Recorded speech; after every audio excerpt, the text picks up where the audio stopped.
Hello everyone, कैसे हो सभी लोग? बढ़िया।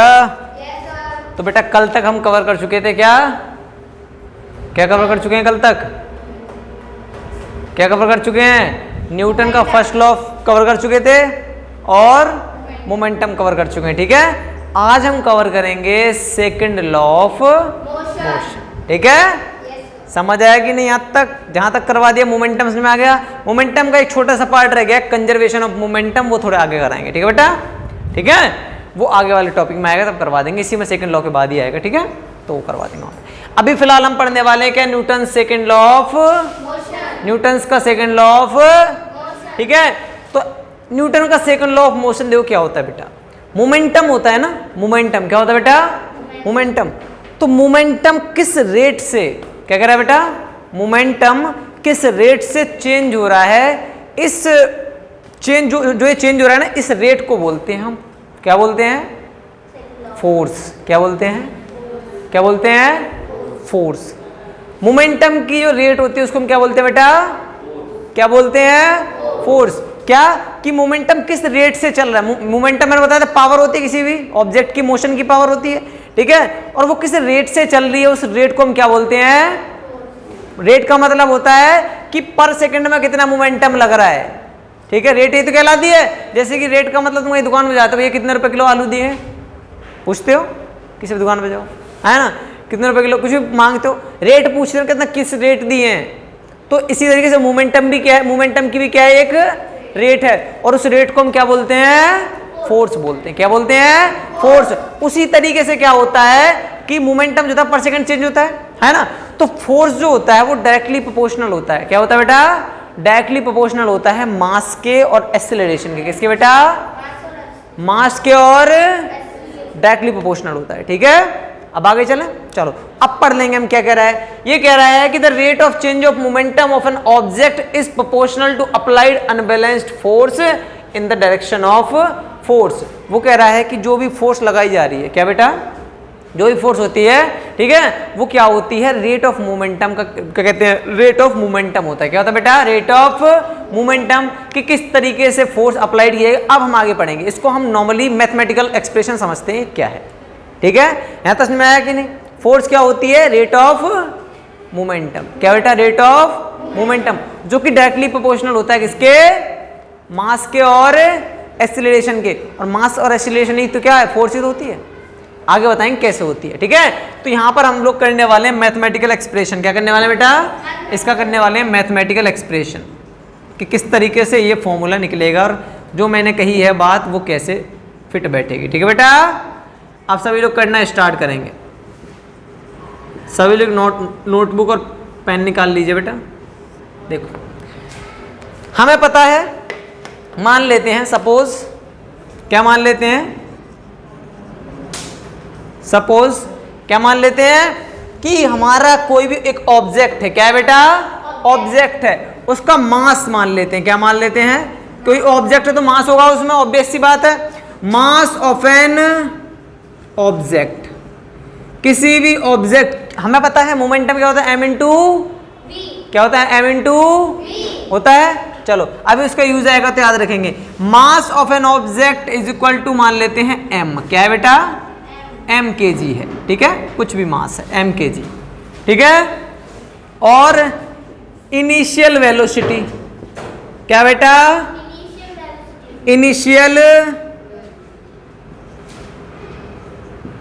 इनिशियल वेलोसिटी क्या होगी बेटा? ये बताओ, क्या माने, क्या होगी ये बताओ, क्या होगी ये बताओ? इनिशियल और फाइनल वेलोसिटी पता है ना? इनिशियल वो क्या कहते हैं? u, है ना, u मीटर पर सेकंड। ठीक है, और फाइनल वेलोसिटी क्या होती है? फाइनल वेलोसिटी होती है v मीटर पर सेकंड। कोई डाउट यहां तक? ये बताओ, कोई डाउट? मैं दिख रहा हूं कैमरे में? ठीक है, फाइनल वेलोसिटी क्या होती है बेटा? क्या होती है? तो एक बात बताओ, जब इनिशियल वेलोसिटी थी, फाइनल वेलोसिटी पता है, क्योंकि हमें यहाँ मोमेंटम निकालना है। क्या निकालना है? तो यहां पर अगर हम ये कहें, देखो अगर हम यहां पर ये कहें कि क्या कहते हैं, फाइनल मोमेंटम क्या होगा, क्या बेटा, और इनिशियल मोमेंटम क्या होगा। नाउ अब बताओ इनिशियल मोमेंटम क्या होगा बेटा,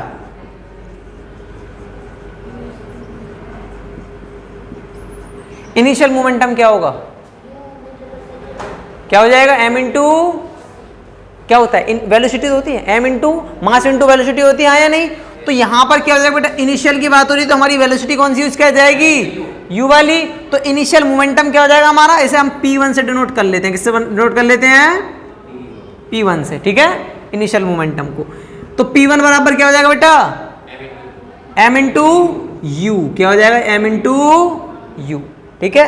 अब बात करते हैं फाइनल मोमेंटम की, किसकी बात करते हैं, फाइनल मोमेंटम की। तो बेटा फाइनल मोमेंटम p2 मान लेते हैं और इसका मोमेंटम क्या हो जाएगा, m इंटू, है ना, है ना। तो एक बात बताओ, चेंज इन मोमेंटम निकाला जाएगा हम कि चेंज कितना आएगा दोनों मोमेंटम के बीच, change in momentum, total momentum में चेंज कितना आएगा। यहाँ 5, यहाँ मान लो, यहाँ मेरी स्पीड मान लेते हैं, यहाँ मोमेंटम हमारा कितना है, मान लो 7 है, कितना है, और आगे जाके हो गया 9, कितना हो गया, तो डिफरेंस कितने का हुआ, कितने हुआ, चेंज कितने का आया, 2 का आया कि नहीं, आया ना। मतलब क्या कहते हो, माइनस ही तो किया है, क्या किया, माइनस ही तो किया है, किस में से, फाइनल में से इनिशियल, फाइनल में से इनिशियली तो माइनस किया है, 9 में से 7 घटाया तभी 2 आए, 9 में 7 माइनस हुआ तो 2 आए, आया ना। तो वही तो कह रहा है, चेंज इन मोमेंटम बराबर क्या हो जाएगा बेटा, फाइनल मोमेंटम, क्या हो जाएगा, final momentum minus initial momentum. यहां तक समझ आया कि नहीं, यहां तक समझ आया कि नहीं, ये बताओ।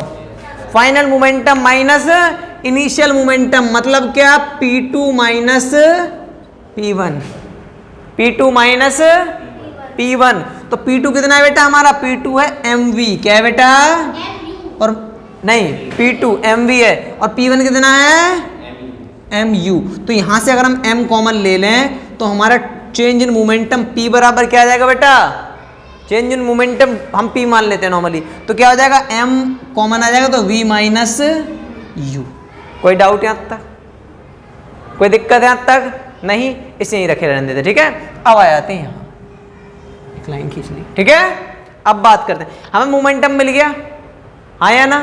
तो अब मैंने क्या बताया था, मैंने बताया था कि जो फोर्स क्या कहते हैं, सेकंड लॉ ये कहता है हमारा कि rate of change of momentum is equal to change in momentum upon time taken. देखो बेटा क्या कहता है, देखो इधर देखेंगे क्या कहता है, सेकंड लॉ क्या कहता है, अकॉर्डिंग टू लिख देना, अकॉर्डिंग टू, चलो पूरा लिख ही देते हैं, ठीक है। According to Newton's second law of motion. देखो बेटा क्या कहता है, वो कहता है rate of change of momentum, यही तो कह रहा है। देखो सभी लोग देखेंगे, rate of change of momentum is equal to होता है चेंज इन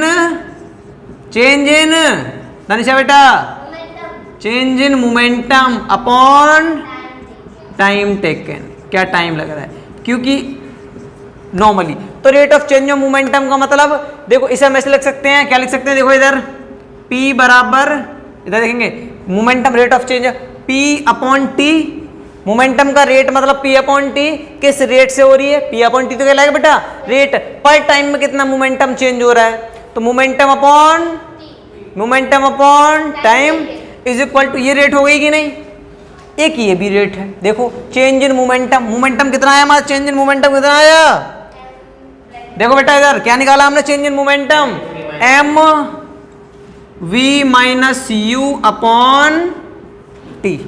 कोई डाउट नहीं। चलो p अपॉन t को मैंने बताया था क्या बोलते हैं हम, फोर्स, क्योंकि चेंज ऑफ मोमेंटम इस प्रोपोर्शनल होता है बैलेंस के फोर्स के, किसके, अनबैलेंस्ड फोर्स के, किसके बेटा, कुछ भी फोर्स हो सकती है, ठीक है। तो एक अनबैलेंस्ड फोर्स का मतलब ये क्या हो जाएगा, F हो जाएगा, F आया ना। और यहाँ लगाएंगे हम, रुक जाओ एक मिनट, प्रोपोर्शनल का साइन लगाएंगे, क्या लगाएंगे, इज इक्वल टू, प्रोपोर्शनल लगा देना, ठीक है, प्रोपोर्शनल चेंज इन मोमेंटम, ठीक है। तो यहाँ हो जाएगा प्रोपोर्शनल का साइन। अब देखो बेटा यहां प्रोपोर्शनल लगाए और ये तुम्हें पता है m v minus you upon t क्या होता है।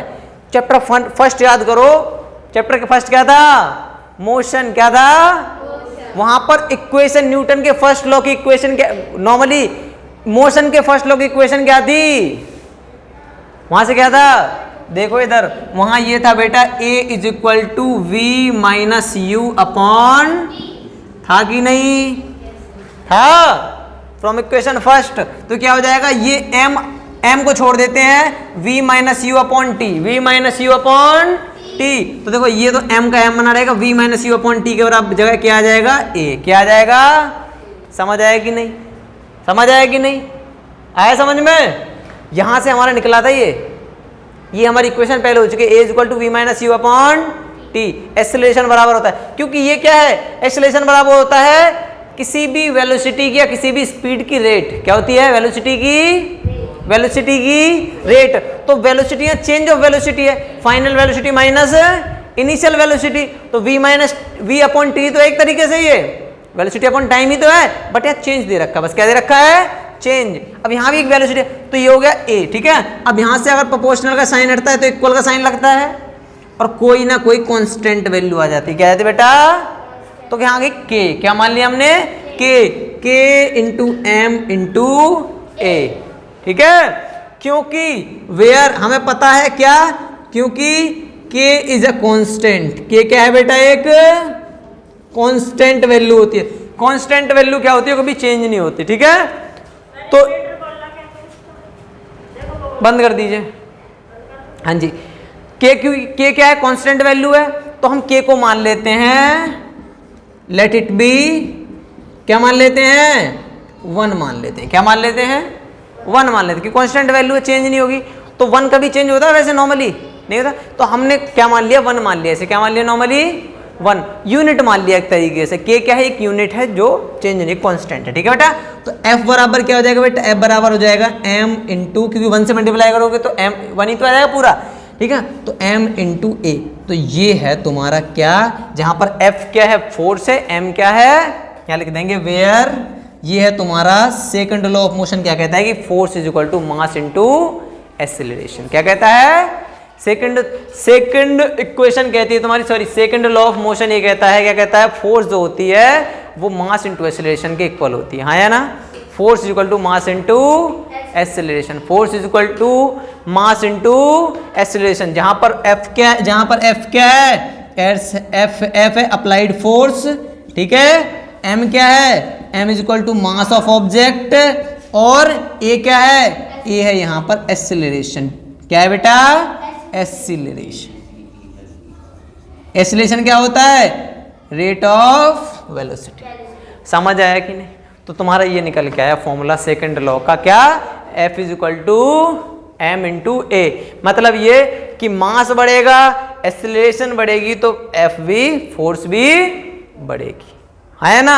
इसका मतलब ये क्या, कि अगर कोई भारी ऑब्जेक्ट है, कोई भी भारी ऑब्जेक्ट है, ठीक है। अब इसको हम नॉर्मली ऐसे समझते हैं, यहां तक समझ आए, ऐसा भी लोग नोट डाउन कर लेंगे बेटा जल्दी। तो बेटा यहां तक समझ में आया कि नहीं, क्लियर है यहां तक। अब पढ़ते, देखो यहां पर क्या था, फोर्स जो है वो डायरेक्टली प्रोपोर्शनल है मास इनटू एक्सीलरेशन की, है कि नहीं, है ना। अब यहां से हम एक चीज देखेंगे बेटा, देखो यहां से हमें पता चल रहा है। अब देखो, क्योंकि हमारा मेन जो यहाँ पर थॉट है ना, वो ये है कि फोर्स जो है वो मास के डायरेक्टली प्रोपोर्शनल है। किसके बेटा, मास के। कैसे, देखो अगर इसे रफ कर दें, इधर देखो बेटा, इसे रफ कर दें, चलो इधर लिखे दें तो कोई बात नहीं। अगर इसे हम ऐसे लिख सकते हैं, देखो F upon A is equal to M लिख सकते हैं कि नहीं, ये बताओ। इस वाली इक्वेशन को लिख सकते हैं। यहां पर एक चीज और ऐड कर लेना, इसकी जो ऐसा यूनिट होती है ना फोर्स की, ऐसा यूनिट जो होती है वो पता है क्या होती है बेटा, लिख लेंगे सभी लोग। ऐसा यूनिट होती है इसकी, क्योंकि मास की क्या होती है ऐसा यूनिट, केजी, और एक्सीलरेशन होती है मीटर पर सेकंड स्क्वायर। क्या होती है, तो मीटर पर second square.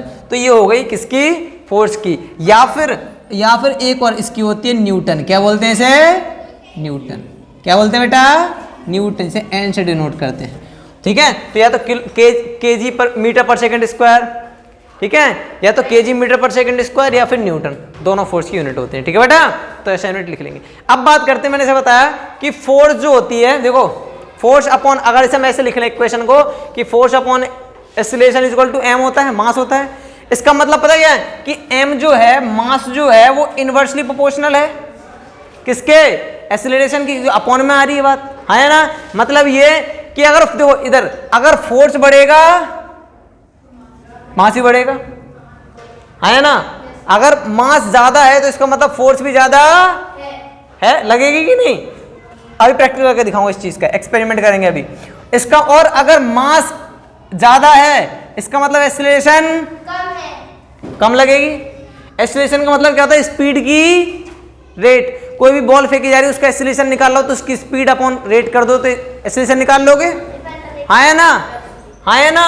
Rate of velocity is known as acceleration. इसका मतलब ये कि अगर एक्सीलरेशन ज्यादा हुआ, एक्सीलरेशन कब ज्यादा होगा, जब मास कम हो जाए। मास क्या हो जाए, मास क्या हो जाए। प्रैक्टिकल करते हैं इस चीज को बेटा। मैं एक फुटबॉल लेकर आया हूं, दिखाना जरा, एक जुगाड़ करेंगे। अब समझाएंगे हम कि क्या है। एक तो ये है हमारे पास, ठीक है बेटा, इधर देखेंगे सभी,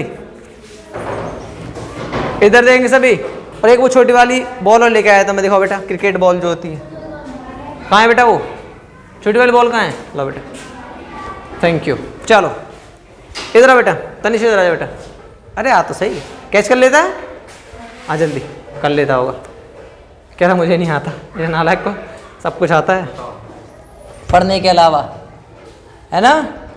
चलो देख क्या करे, मैं इसे फेंक के मारूंगा, ठीक है, क्या करूंगा, ठीक है। अभी तो देखेंगे, पकड़ने से कैच करना, ठीक है, पकड़। अरे कैच ना कर जाना, दोनों हाथों से पकड़ ले,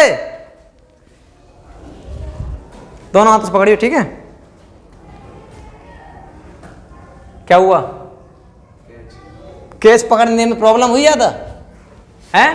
इसे नीचे रख दे। अब उसका मास क्या था, कम था। अब इसे पकड़ियो, फोर्स लगानी पड़ी ज्यादा कि नहीं, फोर्स ज्यादा लगानी पड़ी कि नहीं इसे कैच करने में। इसका मतलब ये, इसका मतलब क्या है बेटा, इसका मतलब ये है कि अगर मास कम था तो फोर्स क्या लग रही थी, कम लगेगी, क्योंकि डायरेक्टली प्रोपोर्शनल है। फोर्स कब कम लगेगी, जब मास, जैसे हम मास बढ़ाएंगे तो फोर्स भी, समझ आया कि नहीं, समझ आया कि बच्चा कि नहीं, है ना, कि फोर्स जो होती है वो किसी प्रोपोर्शनल डायरेक्टली मास के, ठीक है। अब मैं ये कहूँ, इधर देखो, कोई स्टिक लेके आएगा, देखो हमारे पास बैट तो है नहीं, कोई लकड़ी लेके आ जाओ मोटी सी, थोड़ी सी डंडा टाइप का हो, देखो बेटा, ठीक है, लेके आ रहे बच्चा, खड़े रहो एक मिनट बेटा। देखो तो हम क्या कह रहे हैं, अगर हम किसी भी बॉल को, इस बॉल को हिट करेंगे बैट से, क्या करेंगे बेटा, बैट से। अब हम देखने वाले हैं कि इस बॉल को हिट करने से और इस बॉल को हिट करने से, किसको, इसको हिट करने से और इसको हिट करने से हमें क्या सेकंड लॉ ऑफ जो मोशन है वो हमारा वेरीफाई होता है या नहीं होता है। अब हम देखने वाले एक प्रैक्टिकल, ठीक है। और अब हम सेकंड लॉ ऑफ मोशन को एकदम वेरीफाई करेंगे इस प्रैक्टिकल से, ठीक है, कि ये एक्सपेरिमेंट जो है जो एकदम फैक्ट बैठता है या नहीं है। तो आगे जाओ बेटा, कैमरे में दिखने चाहिए। अब देखो इसे हिट करना तुम, ठीक है, और आगे की साइड हिट करना था, कैमरे में दिखे, ठीक है बेटा। चलो लो हिट करो, मेरे मुंह मत मार देना बस।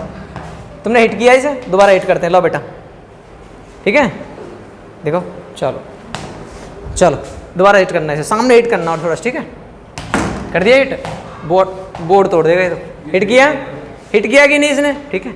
अब इसे हिट कर ले बेटा, तेरा बैट भी गिर गया, क्या हुआ, बैट भी गिरा कि नहीं, दोबारा हिट करते हैं, दोबारा हिट करते हैं, लो मार बेट, देख क्या हो रहा है। जो बॉल तूने जिस तरीके से वो वाली मारी थी, क्या उस तरीके से ये वाली बॉल लग रही है, लग रही है, बताओ, नहीं लग रही है ना।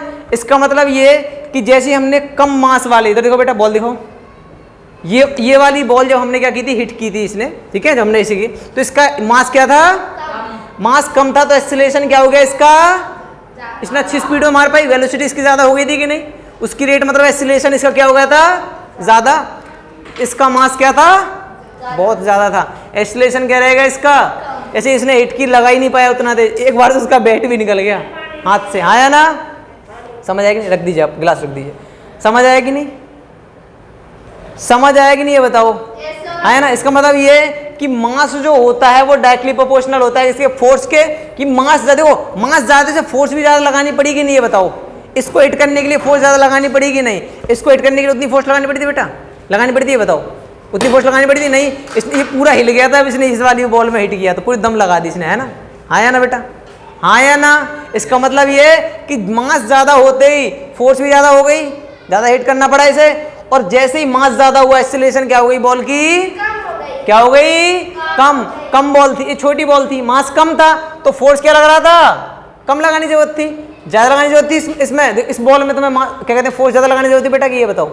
नहीं थी ना। लेकिन इसी बॉल का अगर जैसे हमने इसे फेंका और इसने हिट किया, देखो एक्सीलरेशन कितनी ज्यादा स्पीड से गई थी, और नॉर्मली मारी थी, इसने ज्यादा इसमें क्या लगाई थी? पावर, ये फोर्स भी नहीं लगाई थी। तो ये था हमारा second law of motion. Second law of motion की फोर्स जो होता है वो क्या? m इंटू ए के इक्वल होता है। फोर्स जो होता है मास इंटू एक्सीलरेशन के इक्वल होता है। किसके प्रोपोर्शनल होता है? डायरेक्टली मास के। मास बढ़ेगा तो फोर्स भी, मास घटेगा, मास बढ़ेगा तो एक्सीलरेशन घटेगा। एक्सीलरेशन, मास बढ़ेगा तो एक्सीलरेशन, क्योंकि इनवर्सली प्रोपोर्शनल है। समझ आएगी नहीं? कोई डाउट यहां तक? तो तुम्हारा second law of motion cover हो गया। एक और प्रैक्टिकल करते हैं बेटा, एक और प्रैक्टिकल कर लें, आया ना? चलो तो ठीक है, अब क्या करेंगे हम? न्यूटन्स का सेकंड लॉ ऑफ मोशन हमने एक एक्सपेरिमेंट कर लिए, किया कि नहीं? अब हम न्यूटन्स का सेकंड लॉ ऑफ मोशन को ही कवर करने के लिए एक और प्रैक्टिकल करते हैं, ठीक है? एक और एक्सपेरिमेंट करके देखते हैं। तो मैं एक ईंट लेके आया हूँ, एक ये ईंट है और एक है एक बेटी का लंच बॉक्स। क्या है? एक ये लंच बॉक्स है। इधर देखो, चावल भी खर्चे। चलो इसे बंद कर दिया हमने, ठीक है? चलो ठीक है, चलो ये लंच बॉक्स, एक क्या है? एक ईंट है। दोनों का मास क्या है? डिफरेंट है। इसका मास खुल जाएगा ये? अरे नहीं खुलेगा, कोई नहीं। इसका मास क्या है? कुछ समय खेलना थोड़ा इसके साथ। ये इसका मास क्या है? इसका मास कम है, ठीक है बेटा? अब विराट बेटा अब अभी पता चलेगा तुम्हें, ठीक है? क्या करना है? प्रैक्टिकल क्या करना है? अरे किसी भी समझेगा मारने के लिए मंगाए, नहीं, हमने प्रैक्टिकल के लिए मंगाई है। चलो बेटा शांत रहेंगे सभी, ठीक है? अब क्या करना है बेटा? एक उंगली से क्या करना है? एक उंगली से इस ईंट को यहाँ तक ला, एक उंगली से पकड़ के, छिंग जल्दी कर, एक बार में नहीं, फोर्स चलो धीरे धीरे लाना, लाओ फोर्स कोई तेज फोर्स लगाओ, फोर्स लगानी पड़ रही है कि नहीं? उंगली का पेन हो रहा होगा थोड़ा बहुत, अब वो कह रहे नहीं हो रहा। अब इसको जा करके देख, अब पता चलेगा। इसको नॉर्मली कर दिया, इसमें फोर्स लगाता ज़्यादा है कि नहीं? इसमें ज़्यादा फोर्स लगाया था कि नहीं? है बता बेटा। इसको तुमने एक उंगली से इधर करने के लिए, साइड में इसको खिसकाने के लिए, ठीक है, या मूव करने के लिए तुम्हें ज़्यादा फोर्स लगानी तो पड़ी कि नहीं? इसका मतलब ये कि जैसे ही मास कम था, पहले क्या था? पहले वाले में मास, पीछे हो बेटा, मास क्या था? पहले वाले में ज़्यादा था, है ना? मास क्या था? ज़्यादा, तो फोर्स भी क्या लगानी पड़ी? ज़्यादा। मास क्या था? कम, फोर्स क्या करनी पड़ी तुम्हें? कम। यही तो कहता है हमारा, यही तो कहता है कि जैसे हमारा मास कम हुआ तो फोर्स क्या हुआ? हमारा कम हो गया, थोड़ी बहुत पर लगी तो ना, है ना? फोर्स जैसे मास कम हो गया तो इसमें तुम्हें बिल्कुल ही फोर्स नहीं लगानी पड़ी ज़्यादा, थोड़ी बहुत ही लगानी पड़ी होगी। नहीं, ऐसा तो नहीं है कि बिल्कुल नहीं लगानी पड़ी बट बहुत कम। लेकिन यहाँ पर वही, यहाँ पर हमने जैसे इस पर क्या लगाई थी? उंगली लगाई थी, फोर्स लगाया, इस पर फोर्स ज़्यादा लगानी पड़ी है ना? इसका मतलब ये हमारा क्या है बेटा? न्यूटन का सेकंड लॉ ऑफ मोशन है। क्या कहता है? कि force is directly proportional to mass, और मास क्या होता है? वो इनवर्सली प्रोपोर्शनल होता है एक्सीलरेशन के। ठीक है बेटा, बैठ जाओ। समझ आएगी नहीं? तो सेकंड लॉ ऑफ मोशन समझ आएगी नहीं? सेकंड लॉ ऑफ मोशन समझ आ गया न्यूटन का कि नहीं? तो बेटा तुम्हारा सेकंड लॉ ऑफ मोशन, जो न्यूटन का सेकंड लॉ ऑफ मोशन क्या हो चुका है? कवर हो चुका है। कवर हो गया कि नहीं? ठीक है, तो अब हम पढ़ेंगे न्यूटन्स का third law of motion and conservation of momentum. बचा हुआ वो कवर करके इसके बाद तुम्हारा चैप्टर फिनिश। एक लेक्चर और बचा, इसके बाद तुम्हारा चैप्टर फिनिश। समझ आए यहाँ तक? न्यूटन का सेकंड लॉ ऑफ मोशन समझ में आ गया, प्रैक्टिकली भी करा दिया, एक्सपेरिमेंट भी करा दिया आप सभी को। तो आप सभी लोग यहाँ तक कवर कर लेंगे। इसके बाद जो न्यूटन का थर्ड लॉ ऑफ मोशन है वो कवर करा के इसके बाद तुम्हारा चैप्टर फिनिश। समझ आ गया सभी लोगों को? आया ना? चलो थैंक यू सो मच बेटा आप सभी को। तो सही से यहाँ तक कवर करेंगे। जिन्होंने को चैनल को सब्सक्राइब नहीं किया वो सब्सक्राइब कर लेंगे। वीडियो को लाइक कमेंट एंड शेयर जरूर कर देना, ठीक है? आप लोगों से भी कह रहा हूँ, ठीक है? चलो थैंक यू सो मच बेटा आप सभी को।